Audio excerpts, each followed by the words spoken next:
반갑습니다. 여러분 잘 지내고 계시죠? 이제 그 오프라인 개학이 이제 곧 있으면 시작할 것 같은데요. 학교에서 이제 개학을 정식으로 하게 되면 그 외에도 조금씩 이제 모임을 이제 시작하려고 해요. 그래서 우리 고등부 모임도 아마 6월쯤에는 6월에는 시작할 수 있지 않을까라고 생각을 합니다. 여러분들도 또 기억하시고 좀 함께 기도해 주셨으면 좋겠습니다. 여러분 아시겠죠?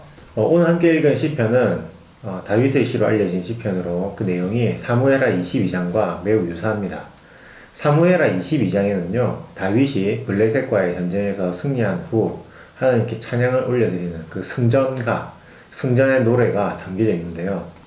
이 내용이 오늘 읽은 시편과 동일한 내용을 담고 있다는 것은 오늘 시편 역시 거룩한 용사이신 하나님께 감사의 찬양을 올려드리는 감사의 시다라고 할 수가 있습니다. 그런데 일반적인 경우 감사가 나타나는 감사시에서 하나님께 감사와 찬양을 올려드릴 때 주로 그 이유로 그 근거로 하나님의 성품을 많이 언급합니다. 예를 들면 그의 거룩하신 이름에 감사할지어다, 또 여호와께 감사하라 그는 선하시며 그 인자심이 영원함이로다 같은 표현들입니다. 그런데 오늘 함께 읽은 이 부모님 보면요 이와는 다르게 조금 특별한 내용으로 구원에 대한 감사의 고백을 하고 있습니다. 그 내용이 20절부터 쭉 나오는데요 그 내용을 한번 보시면 이런 거예요. 여호와께서 내 의를 따라 상을 주셨고 여호와께서 내 의를 따라 상을 주셨고 내 손의 깨끗함을 따라 갚으셨고 또 그렇게 나는 여호와의 도와 율례를 지키고 여호와를 떠난 적이 없다 라는 고백을 하고 있는 것이에요. 쉽게 말하면 하나님이 나를 구원하신 것은 나의 의로움 때문이다 라고 말하는 것과 같은 거예요. 시편 기자의 이러한 고백은 자칫하면 그가 교만하고 오만한 사람이라는 오해를 불러일으킬 수 있습니다. 하지만 오늘 이 시편 기자의 고백은 마치 자신의 의로움을 입증하며 나는 구원받을 만한 충분한 자격이 있다 라는 것을 당당하게 말하는 그런 의미의 것은 아닙니다.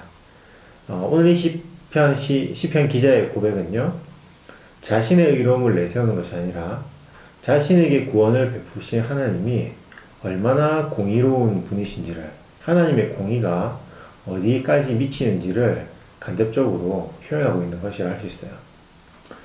여러분 우리가 이제 공의롭다라는 표현을 하나님의 성경을 말할 때 많이 하는데요. 하나님이 가진 대표적인 속성 중 하나가 바로 공의입니다. 그런데 우리는 성경에서, 특별히 구약 성경에서 이 하나님의 공의로움을 말할 때 대부분 악인들을 벌하시고 또 악한 세력들을 심판하시는 그런 하나님의 속성 정도로 이해를 하는 경우가 많아요. 즉 공의로운 하나님께서는 악한 죄인들, 악한 이방 민족들을 멸하신다. 공의로 그렇게 심판하신다. 바로 이렇게 말한다라는 것이죠.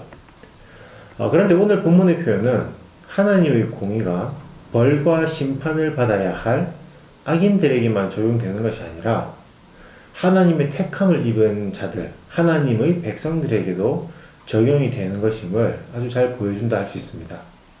즉 공의로운 하나님은 이 시편 기자가 하나님과 언약을 맺은 하나님의 백성으로서 얼마나 하나님의 말씀에 순종하는 삶을 살았는지를, 또 그가 하나님과 교제하면서 얼마나 악을 멀리하며 살았는지를 하나님께서 보셨다라는 거예요. 하나님의 공의는 악인을 심판하는 기준일 뿐 아니라 동시에 선인의 삶을 판단하는 기준도 된다라는 거예요. 이렇게 하나님의 공의는 언제나 악인과 선인 모두에게 적용이 되고 그 모든 결과가 종합이 되어서 가장 선한 방법으로 하나님의 역사가 일어나는 것입니다. 하나님의 공의에 대한 이러한 개념을 바르게 이해하는 것은 우리 모두가 어떻게 신앙생활을 해나가야 하는지, 특별히 우리가 어려움을 만났을 때 어떤 태도, 어떤 자세를 가져야 되는지에 대한 아주 중요한 가르침을 준다 할 수 있어요. 여러분 우리도 신앙생활을 하다 보면 언제든 다른 사람으로 인한 어려움과 시련을 만날 수 있습니다. 자, 그러면 우리는 보통 이 어려운 상황을 잘 이겨내게 쉽게 해달라고 하나님께 기도를 하게 되죠. 그리고 이렇게도 기도할 거예요. 하나님, 저 사람 때문에, 저 친구 때문에 제가 너무 힘든데 하나님께서 저 친구의 마음을 좀 돌이켜주세요. 저 사람을 좀 공의롭게 판단해주세요. 하고 기도하거나, 아니면 하나님, 제가 저 친구 때문에 너무 힘든데, 저 사람 때문에 너무너무 힘든데 저 사람을 사랑할 수 있는 마음을 주세요라고 그렇게 기도를 할 거예요.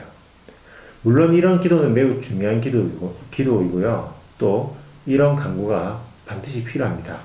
하지만 우리의 기도는요, 단순히 다른 사람을 하나님께서 공의롭게 판단해달라는 간구로 끝이 나면 안 돼요. 거기서 멈추면 안 됩니다. 여러분, 아까 말씀드린 것처럼 하나님의 공의는 상대방에게만 필요할 뿐 아니라 나에게도 필요한 거예요. 하나님의 공의는 상대방만 판단할 뿐 아니라 내 모습도 판단하시는 겁니다. 그렇기 때문에 우리는 누군가로 인해서 어려움을 만나고 시련을 만났을 때 자신의 신앙과 삶을 돌아볼 필요가 있어요.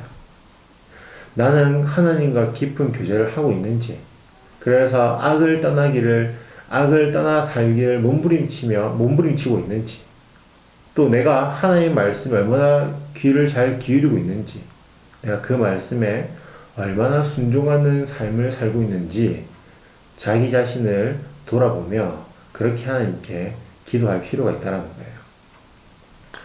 사랑하는 우리 고등부 친구들, 이 하나님의 공의에 대한 바른 이해가 저와 여러분의 신앙에 도전이 되었으면 좋겠어요. 여러분, 아까 말씀드린 것처럼요, 하나님의 공의는 악인을 심판하는 동시에 선인들의 삶을 판단하는 하나님의 중요한 성품입니다. 그리고 하나님은 언제든 모든 상황을 종합해서 판단하시고 가장 선한 방법으로 역사하시는 분이에요. 그래서 우리는 이 사실을 기억하며 어려울 때 하나님, 제가 힘드니까 제 상황을 어떻게 해주세요. 아니, 저 사람 때문에 힘드니까 저 사람을 어떻게 해주세요. 라는 기도가 아니라, 나는 과연 잘하고 있는가? 나는 하나님 앞에서 정직한 삶을 살고 있는가? 신실한 삶을 살고 있는가?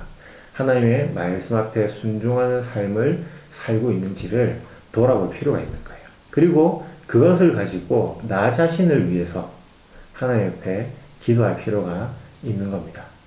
그래서 그렇게 어려운 상황 가운데 자신을 돌아보며 기도할 수 있는 저와 여러분이 되면 좋겠습니다.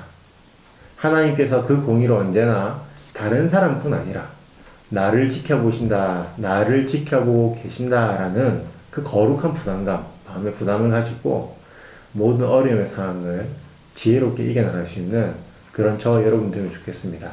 여러분, 그렇게 할 때 분명히 하나님께서는요, 공의로우신 하나님께서는요, 우리 가운데에 선하게 역사해 주세요. 우리가 어려워하는 문제들 가운데 함께 일시고 가장 지혜로운 방법으로 여러분들을 도와주실 것입니다.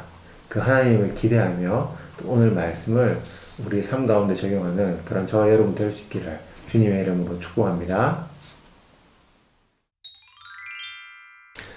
네, 광고하겠습니다. 여러분, 5월 달에 제가 말씀드렸죠. 우리가 시편 묵상을 하면서 우리가 100일장을 하면 좋겠다. 그래서 여러분들의 언어로 여러분들의 신앙을 표현하는 그런 시를 써서 여러분들이 제출해 주시면 시상을 좀 하도록 하겠습니다. 그런데 제가 생각해 보니까 우리 친구들이 안 그래도 부끄러움이 많은데 또 이렇게 뭐 글쓰기 100일장 한다 그러면 더 여러분들이 부담스럽고 부끄러워할 것 같아요. 그래서 이렇게 하면 좋겠어요. 여러분들이 실명으로 하지 말고 익명으로 내지는 필명으로, 뭐 여러분 아이디 같은 거 있죠. 그런 걸로 여러분 선생님들께 아니면 저한테 개인적으로 카톡으로 보내주시면 여러분의 실명을 공개하지 않고 여러분 작품을 보고 또 소개도 하고 또 시상도 하고 또 그렇게 할게요. 그래서 5월 마지막 31일이죠. 31일까지 여러분들이 한번 시를 한번 써보시고 여러분들이 시편 묵상을 하면서 정말 여러분들이 시인이 된 것처럼 그렇게 시편을 자기 언어로 한번 고백해 보시고 그렇게 주시면 또 우리가 함께 나누고 하는 시간을 가지도록 하겠습니다. 꼭 실명으로 안 해도 되고 여러분들 여러분들이 안 드러나도록 할 테니까 여러분의 관심 있는 친구들은 꼭 써서 선생님들이나 아니면 저한테 카톡으로 주면 좋을 것 같아요. 자, 그리고 여러분, 지난주 이틀 전이 무슨 날이었죠? 네, 바로 스승의 날이었죠. 스승의 날이고, 오늘은 사실 스승의 주일로 우리가 또 그렇게 또 교회에서도 보내고 있어요. 근데 우리가 사실 이렇게 보지를 못하고 만나지를 못하니까 서로에 대한 감사의 마음, 고마운 마음을 표현하기 참 어려운 것 같아요. 하지만 여러분들께 제가 한 가지 숙제를 내드리도록 하겠습니다. 뭐냐면 여러분 선생님들께 감사 인사를 문자든 카톡이든 보내주셨으면 좋겠어요. 선생님들께 감사의 표현을 하면 좋겠다라는 생각이 들어요. 물론 우리가 학교에서 또 교회에서 이렇게 코로나 때문에 실제로 만나거나 모이지는 못하지만 여러분들이 꼭 기억해야 할 게 있습니다. 여러분들의 선생님들이 여러분들 위해서 늘 기도하고 있다는 거예요. 여러분들을 위해서, 여러분들의 신앙을 위해서, 여러분의 삶을 위해서, 여러분들을 위해 정말 영적인 부모로서 기도해 주신 선생님들이 계세요. 여러분, 그런 선생님들 위해 우리가 감사의 표현하는 거 여러분 어렵지 않잖아요. 그죠? 그래서 여러분들이 카톡이든 문자든 아니면 전화하면 더 좋고요. 전화든 선생님들께 예쁜 이모티콘과 함께 선생님 고맙습니다, 사랑합니다 이렇게 문자해주면은 참 좋겠다라는 생각이 들어요. 여러분 저는 이런 것도 훈련이라고 생각해요. 그렇기 때문에 그게 강제로 감사한다고 그게 되나 그게 감사의 마음이 생기나라고 생각할 수도 있겠지만 여러분 이런 것도 훈련이 필요합니다. 여러분 그렇기 때문에 여러분들 숙제라 생각하시고 여러분 선생님들께 오늘 중으로 꼭 감사의 메시지, 감사의 문자, 카톡을 한 번씩 보내면 어떨까라는 생각이 들어요. 여러분 잘 할 수 있죠? 네, 제가 여러분들을 믿고 또 기대하고 기다리고 있겠습니다. 네, 그리고 다음 주에 우리 다시 인터넷으로 만나요. 안녕.